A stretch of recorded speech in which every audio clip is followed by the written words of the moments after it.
સુરતના વાલક વિસ્તારની રેસિડેન્સીમાં રહેતા વૃદ્ધા લાભુબેન રફાલિયા માટે તેમની દીકરી અને પુત્ર જ દુશ્મન બન્યા હોવાનો કિસ્સો સામે આવ્યો છે। લાભુબેનની પ્રોપર્ટી વેચીને તેમાંથી થયેલી ઉપજ દ્વારા સંતાનોએ સુરતમાં નવું મકાન ખરીદ્યું હતું, પરંતુ મિલકત પોતાના નામે કરાવી લીધા બાદ દીકરી અસ્મિતાએ માતાને રાખવાને બદલે તેમને માનસિક ત્રાસ આપવાનું શરૂ કર્યું હોવાનો આક્ષેપ કરવામાં આવ્યો હતો।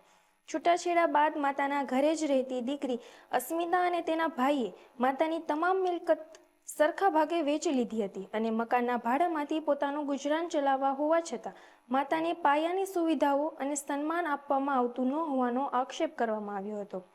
દીકરીના સતત અપમાન અને ત્રાસથી કંટાળી અંતે લાભુબેને વુમન ઇમ્પ્રુવમેન્ટ ચેરિટેબલ ટ્રસ્ટના ચેતનાબેન અને લોક સેવા સદભાવના વૃદ્ધાશ્રમના ગુણવંતભાઈની મદદ માંગી હતી।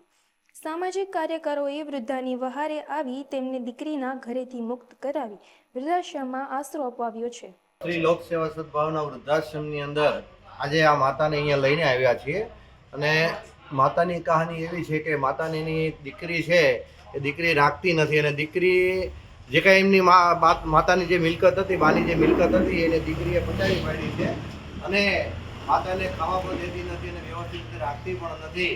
તો આ માતાને આ શ્રી લોક સેવા સદભાવના વૃદ્ધાશ્રમની અંદર આશરો આપી અને માતાની ખૂબ સારી રીતે સેવા આપવાની છે અને અમારા ચેતનાબેન અહીંયા એમને લઈને આવ્યા છે અને એમની ટીમ પણ ખૂબ સારી રીતે મહેનત કરે છે અને શ્રી લોક સેવા સદભાવના વૃદ્ધાશ્રમની અંદર કાયમી માટે સેવા પણ આપે છે।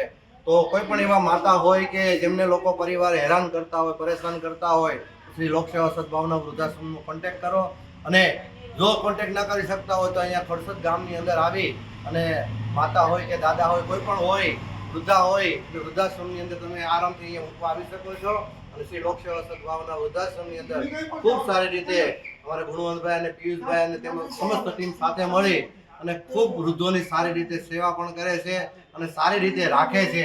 ખૂબ સુંદર અને સ્વસ્થ સારું ભોજન પણ અપાય છે। તો અને અહીંયા રાખવા માટે કોઈ પણ એક રૂપિયો લેવામાં નથી આવતો। જેમને રાજી ખુશીથી જમાડવા હોય તે પણ જમાડવા આવી શકે છે।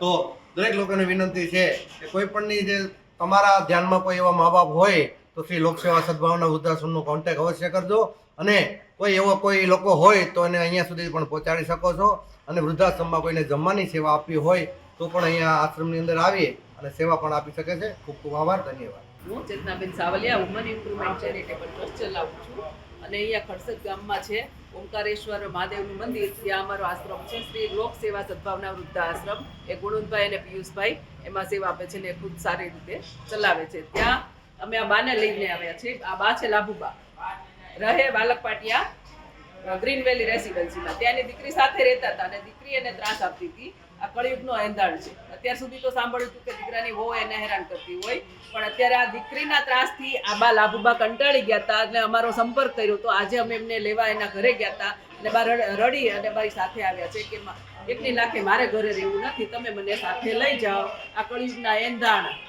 અને અમે પછી લઈ આવ્યા કે લસકાણા પોલીસ સ્ટેશનની મદદ, એ પોલીસવાળાની હાજરીમાં અમે બાને બધું લખાણ કરીને અમારા આશ્રમે લઈ આવ્યા છીએ અને બાને અમે સાચવીશું અને કોઈ ન સાચવતું એ અમારો કોન્ટેક્ટ કરો, અમે ગમે ત્યાં હશે ત્યાંથી અમે લઈ જઈશું।